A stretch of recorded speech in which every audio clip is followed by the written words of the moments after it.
기도하시겠습니다.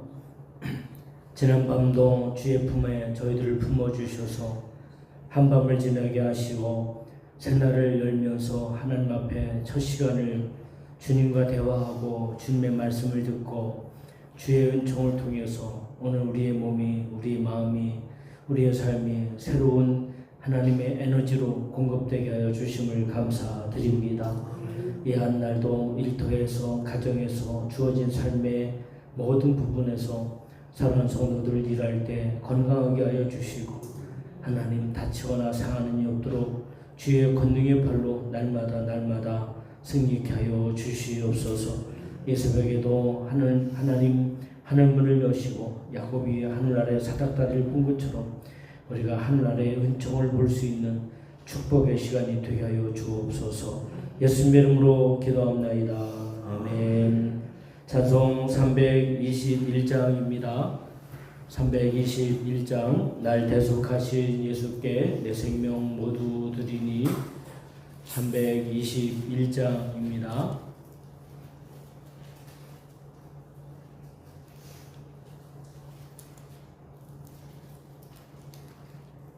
찬양 함께 부릅니다. 날 대속하신 예수께 내 생명 모두 드리니 늘 진실하게 하소서.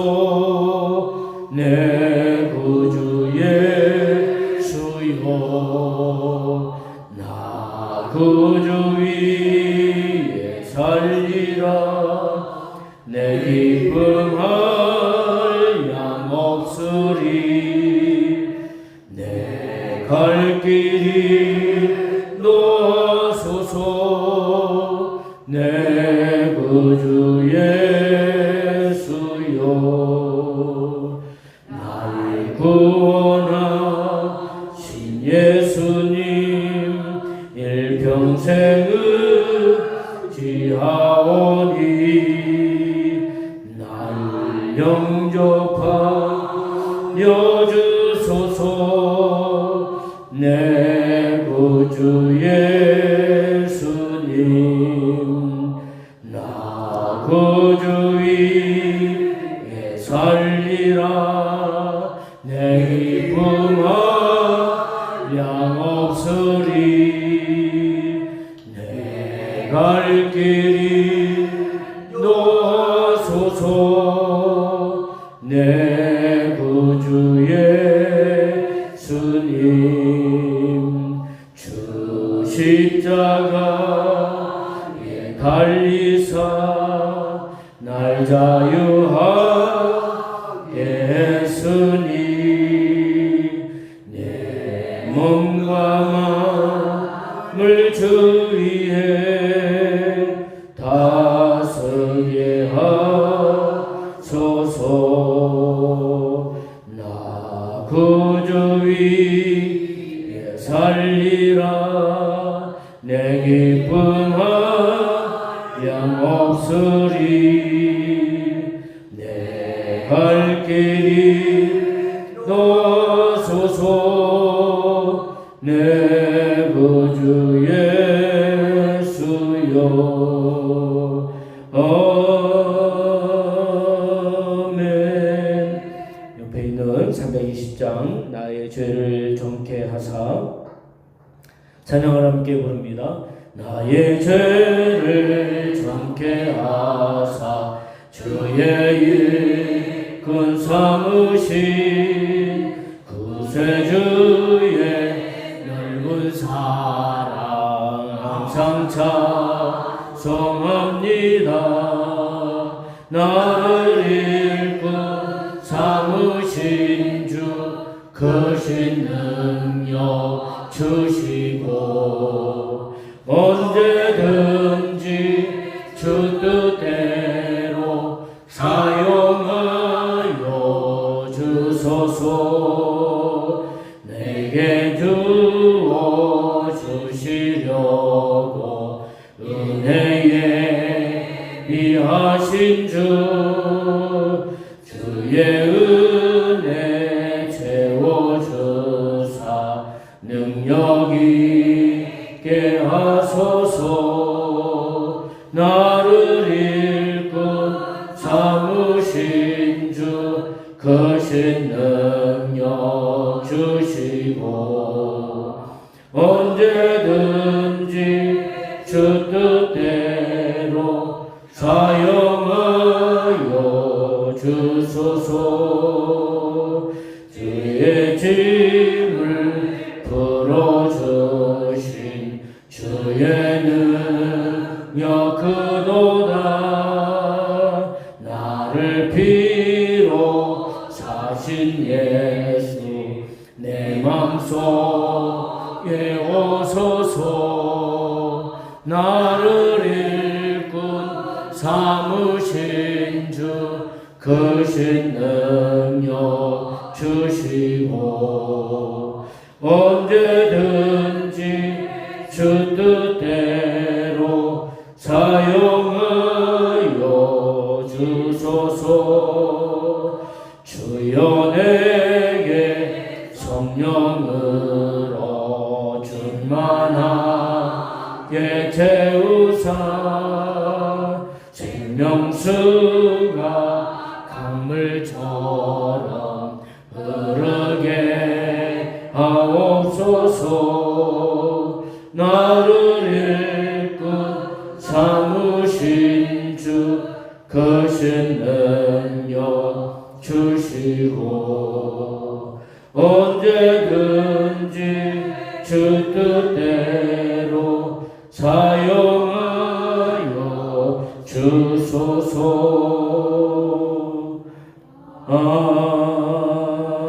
아멘. 네, 하나님 말씀 찾습니다. 하나님 말씀은 요한복음 1장 19절로 28절 말씀입니다. 말씀을 교독합니다. 유대인들이 예루살렘에서 제사장들과 레위인들을 요한에게 보내어 네가 누구냐 물을 때 요한이 증언이 이러하니라. 요한이 주님이여 말하고 숨기지 아니하니 주의 하는 말이 그리스도가 아니하는데. 또 묻되 그러면 누구냐 네가 엘리야냐 이르되 나는 아니라. 또 묻되 네가 그 선지자냐 대답하되 아니라. 또 말하되 누구나 우리를 보니 하나님께 가능하기가 이르되 나는 선지자 이사야의 말과 같이 주의 길을 굳게 하라고 광야에서 외치는 자의 소리로라 하니라. 그들은 알신들이 보이니라. 또 물어 이르되 네가 만일 그리스도도 아니고 엘리야도 아니요 또 그 선지자도 아닐진데 어찌하여 세례를 베푸느냐. 요한이 대답하되 나는 물러들게 보이거라. 너희 성령이 알지 못하는 곧 내 뒤에 오시는 그이라. 나는 그의 신발끈을 풀기도 감당하지 못하겠노라 하더라. 이 일은 요한이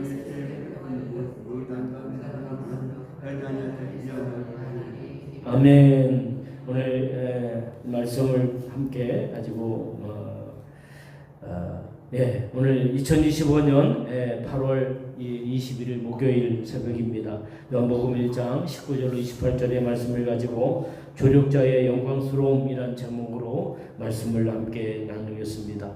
조력자와 주력자가 있죠. 주력자는 주도하는 사람, 쉽게 말하면 리더죠. 그 다음에 조력자라고 하는 말은 옆에서 돕는, 모세로 말하면 아론과 훌 같은 사람이라고 볼 수 있겠죠. 메시아에 대한 기대감을 갖고 있었던 유대인들입니다. 왜 그러냐면 당시에 로마의 핍박 아래, 로마의 지배하에 있었단 말이에요. 그들이 꿈꾸는 메시아는 정치적인 메시아였어요. 그러니까 메시아가 오면 로마를 뒤집어엎고 이스라엘을 다시 세우겠다.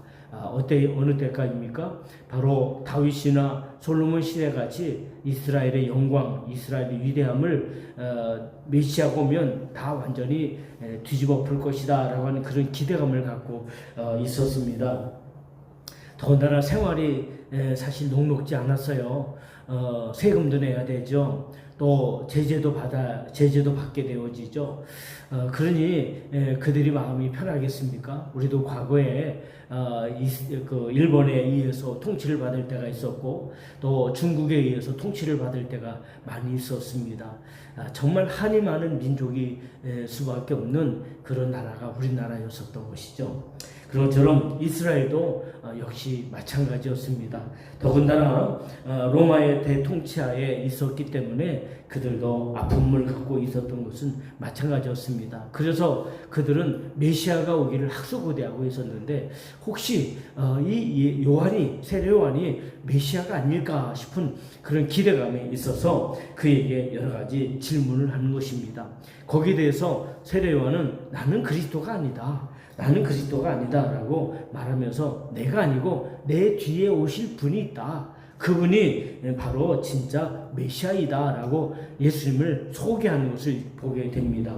오늘 말씀을 보면 19절로 23절 말씀을 보게 되면 자기 존재의 이유, 내가 누구인가? 우리는 인생을 살면서 또는 신앙생활을 하면서 나는 누구인가라고 하는 질문을 해야 돼요. 어떻게 보면 상당히 철학적인 질문이죠. 근데 나는 누구인가라고 하는 그것에서 출발해서 시작해서 오늘 우리 존재의 의미가 드러날 수밖에 없죠. 세례 요한이 회개의 세례를 베풀 때 그의 메시지를 지지하고 많은 사람들이 환영을 했어요. 특별히 바리새인들은 세례 요한의 정체를 알기 위해서 질문했던 겁니다. 이에 대해서 그는 자신은 그리스도도 아니고 엘리야도 아니다라고 분명하게 이야기하고 있는 것을 보게 되죠. 사실 잘 나가면 사람들에게 인기가 좋고 사람들이 알아주고 사람들이 높여주면 그걸 소위 말하는 자의식이라고 하거든요. 이 자의식이 높아지면 우쭐하잖아요. 우쭐하고 으쓱한단 말이에요. 누구든지 마찬가지죠. 목사도 교회가 부흥이 되고 기도할 때마다 능력이 나타나고 기도할 때마다 병이 고쳐지고 막 그래 보세요. 어느 날은 말이에요. 제가 그런 적이 있었어요. 성도들 너무 아파하니까 위에서 기도해 주고 나니까 기도할 때마다 병든 사람이 막 팍팍 고쳐지고 아픈 사람이 벌떡벌떡 일어나면 얼마나 좋겠어요. 그러니까 신경이 나는 거예요. 하나님 나보러 주의를 하라고 일을 시켰으면 아니 능력도 주셔야 되는 거 아니냐고. 얼마나 성도들을 속상하고 안타깝냐고. 차라리 내가 아프게 해주시든지. 그것도 좀 기도가 좀 보통 기도는 아니죠. 아니면 기도할 때마다 병든 사람이 일어나고 아픈 사람이 일어나고 가난한 사람이 해결되고 얼마나 좋겠냐고. 입장을 좀 바꿔놓고 생각해 보시라고 하나님께 그랬어요. 입장을 좀 바꿔놓고 생각해 보시라고. 그런데 이제 나중에 이렇게 생각해 보니까 제가 기도할 때마다 병이 고쳐지고 기도할 때마다 능력이 나타나고 기도할 때마다 성령이 나타나고 막 그래 보세요. 제가 얼마나 우쭐하고 으쓱하겠어요. 근데 기도가 응답이 안 되는 것도 은혜더라고요. 나중에 보니까. 왜냐면 그래도 그래. 내가 목사라고 하지만 목사가 무슨 전능자가 아니고 목사가 무슨 능력자도 아닌데 나도 별 수 있겠냐. 그래 나도 기도해야지. 나도 하나님께 무릎 꿇어야지. 그런 생각이 들면서 주여 그것도 감사합니다. 기도가 응답 안 되는 것도 감사합니다. 아니 그래 보세요. 그러면 교회는 금방 부흥되겠죠. 왜냐면 저 교회만 가서 기도만 받으면 모든 병이 다 고쳐진대. 저 교회에서 기도만 받으면 문제가 다 해결된대. 그러면 얼마나 좋겠어요. 근데 보세요. 예수님 시대에도 예수님을 얼마나 많은 사람들이 따랐습니까? 그리고 났더니 근데 나중에 예수님을 임금으로 삼으려고 하잖아요. 제가 기도하고 막 그럴 때마다 병든 사람이 고쳐지고 교회가 막 팍팍 부흥이 되고 가난한 사람이 갑자기 로또를 살 때마다 100억짜리 200억짜리 막 당첨되고 그래 보세요. 제가 얼마나 우쭐대고 얼마나 으쓱하겠어요. 근데 그 하나님 응답을 안 해주시더라고. 그래서 그래요. 나도 인간일 수밖에 없고 나의 한계를 자꾸 느끼는 거예요. 그러니까 아버지가 아니라 아버지 그러는 거예요. 아버지를 부르는 거예요. 그렇게 해야 되겠죠. 근데 세례 요한은 자신이 누군 줄 알았어요. 나는 엘리야도 아니고 선지자도 아니고 나는 메시아도 아니다. 나는 다만 광야에서 내는 소리다 소리. 그냥 소리다. 나라고 하는 존재는 별거 아니다. 그런 얘기겠죠. 만약에 이 세례 요한이 자기를 드러내려고 했으면 나는 원래 우리 아버지 어머니가 아이를 못 낳았는데 그 하나님이 특별한 계시를 통해서 나는 특별하게 태어난 그런 존재야 하면서 자기를 막 우쭐대고 높였을지도 몰라요. 근데 세례 요한은 나는 아니야. 나는 엘리야도 아니고 나는 선지자도 아니고 나는 메시아도 아니야. 나는 그냥 소리야, 소리. 소리라는 존재야. 그래서 나는 광야에서 외치는 소리다 라고 22절 23절에서 얘기하고 있잖아요. 세례 요한은 질문의 의도를 잘 알았어요. 왜냐하면 여기서 세례 요한이 말을 좀 딱 이상하게 하면 그래 내가 메시아구나. 그래서 아마 세례 요한을 막 추대하고 막 높여주고 막 그랬을 거예요. 근데 그 의도를 알았기 때문에 난 아니야. 나는 메시아가 아니야. 나는 엘리야도 아니야. 그래서 그는 믿음을 담아서 확실하게 예수님을 증언하고 있는 것입니다. 이는 선지자 이사야의 말씀을 기반으로 해서 자신을 보내신 이를 알고 자신이 누군 줄 아는 거예요. 내가 누군가, 내가 교회에서 어떤 역할을 할 것인가, 내가 가정에서 어떤 역할을 할 것인가, 뭐 이렇게 주눅 들고 뭐 기죽고 그러는 얘기가 아니에요. 자신의 존재감, 자신의 의미, 내가 누구인가를 아는 것은요 굉장히 중요한 겁니다. 이것을 모르면 선을 넘게 되죠. 선을 넘게 되면 어떻게 돼요? 교만하게 되죠. 교만하면 어떻게 됩니까? 그 사람 인생이 완전히 죽쓰게 되는 거예요. 우리가 주님을 섬기면서도 교회에서 일을 하면서도 여러분 다 각자 주어진 직분이 있잖아요. 그 직분을 주셨을 때 그 목적과 의도와 의미가 있어요. 하나님이 왜 이런 어려운 시대에 나에게 저도 이제 그걸 늘 생각을 하고 기도하고 있는 거예요. 하나님, 제가 뭐 우리 그 군산 나사렛교회를 제가 제대로 알았겠습니까? 저는요, 목회하면서도 주변 교회에 어떻고 저떻고 저는 관심도 없어요. 저는 오로지 제가 목회하는 그 교회만 관심이 있지. 모임은 누구는 어떻고 누구는 어떻고 누구는 어떻고 그렇죠. 이제 중요한 정보는 듣죠. 근데 그거 갖고 말하지 않아요. 왜? 내 교회가 중요하고 내가 섬기는 교회가 중요하지. 나를 이 교회를 섬기고 이 교회를 선신하라고 보내셨는데 내가 뭐 누구네 교회 그게 뭐에게 중요하겠어요 저에게. 지금도 마찬가지예요. 저는 우리 군산 나사렛교회가 제일 중요해요. 이제는. 옛날에 있던 교회도 이제 다 지나간 것이고 저하고 이제는 상관이 없어요. 왜? 물론 그들을 위해서 혹시 생각나는 사람은 또 기도할 수 있긴 있겠죠.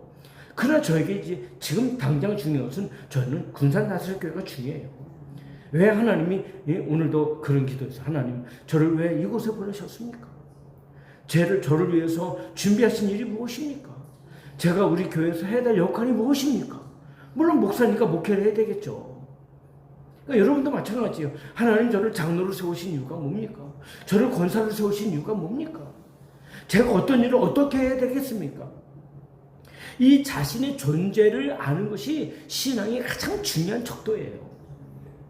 설교가 길어지지 않도록 절제를 하고요. 24절부터 28절까지 당시 율법 규범을 지켜서 종교적 권위를 가졌던 바리새인들은요. 첫 반응은 근데 네가 왜 세례를 베푸는 거야? 왜? 아니 자기들한테 허락 다 받았거든요. 자기들은 바리새인이고 사두개인이고 또는 SNF하고 그런 당시의 종교 지도자들인데 왜 우리한테 말도 안 하고 네가 마음대로 왜 세례를 베푸는 거야? 그렇게 얘기하는 거예요. 왜냐하면 이 규정과 자격을 중시했기 때문에 세례의 절차가 그들에게는 거슬렸던 거예요. 야 네가 네 마음대로 왜 세례 베푸는 거야? 왜 네 마음대로 하는 거야? 이게 거슬렸다는 거예요. 바리새인들에게는. 그래서 왜 네가 물로 세례를 주는 거야? 그랬더니 세례 요한이 말하죠. 나는 물로 세례를 베풀지만 내 뒤에 오신 분은 불과 성령으로 주실 것이다. 그래서 뭐라냐면 나는 길을 예배로 온 존재다. 나는 그분에 비해서 그분의 신발끈도 풀고 묶을 수 있는 그런 권세도 없다. 정말 이 세례 요한이요. 정말 위대한 것은요. 자기가 누군 줄 알았어요. 자기 역할이 무엇인 줄 알았어요. 이게 세례 요한의 위대함이라고 봅니다. 여러분 우리가 전도할 때도요. 그냥 가서 아이고 누구 엄마 아니 누구시 예수 믿으시다 우리 교회 갑시다. 그래요? 나 갈게요. 이렇게 나오는 게 아니에요. 우리도요. 평상시에 기도로 길을 마련해야 돼. 길을 준비해야 돼. 그 영혼이 예수님께 나오도록 그 우리 자녀들이 예수님께 나오도록 우리가 그들의 길을 준비해야 합니다. 말씀을 정리합니다. 세례요한의 위대함은 자신의 사명을 확실하게 알고 있었다는 것입니다. 메시아를 최선을 다해서 증언했습니다. 그가 생명을 걸면서 이 일을 감당했습니다. 어떤 사람들의 말에도 그는 흔들리지 않았어요. 아무리 많은 사람들이 당신은 위대합니다, 당신은 최고입니다, 당신은 대단합니다, 거기에 귀도 기울이지 않았어요. 마음도 두지 않았습니다. 나는 소리야. 나는 메시아의 길을 예배로 온 그런 사람이야. 나는 이것 때문에 존재하는 거야. 예? 그래서 그 자신의 존재를 분명히 알았기 때문에 그렇게 나아가더죠. 오늘 우리도 재림을 준비하는, 이제 우리는 예수님의 재림을 준비하는 성도가 되어야 되지 않겠습니까? 재림을 준비하는 믿음의 축복의 성도들로 오늘도 승리하는 저와 여러분들이 되시기를 주의 이름으로 축복합니다. 오늘도 승리하시고, 오늘도 복을 이루시고, 오늘도 하나님께 쓰임받는 그런 귀한 날 되어주시기를 주의 이름으로 축복합니다. 기도하겠습니다. 할렐루야. 주의 이름을 찬양합니다. 하루의 일과가 또 주 안에서 시작되었습니다. 이 하루도 사랑하는 성도들 승리하게 하여 주시고, 일터에서 또는 오고 가면서 자동차를 운전하면서 사고 나거나 다치지 않도록 주여 능력의 팔로 날마다 붙잡아 주시옵소서. 오늘도 승리하게 하여 주옵소서. 예수님의 이름으로 기도합나이다. 아멘. 우리 다 같이 주님을 세 번 부르며 통성으로 기도합니다. 주여, 주여, 주여. 할렐루야. 하나님 아버지 감사합니다. 귀한 날 주셨습니다. 이 한 날도 주님과 동행하는 복된 날 되게 하여 주시옵소서. 주님이 그리스도이십니다. 살아계신 하나님의 아들이심을 믿사오니 그 은혜와 그 능력 안에서 날마다 승리하고 날마다 감당하고 날마다 복을 입을 수 있도록 주여 인도하여 주시옵소서. 이 하루도 사랑하는 모든 성도들, 사랑하는 모든 성도들의 가정들, 가족들, 또 자녀들 하나님 안전하고 평안한 하루의 삶이 되게 하여 주시옵소서. 세상에서 다투거나 상한 일이 없도록 왼쪽의 능력을 더하여 주시옵소서. 주님을 찬양합니다. 경배합니다.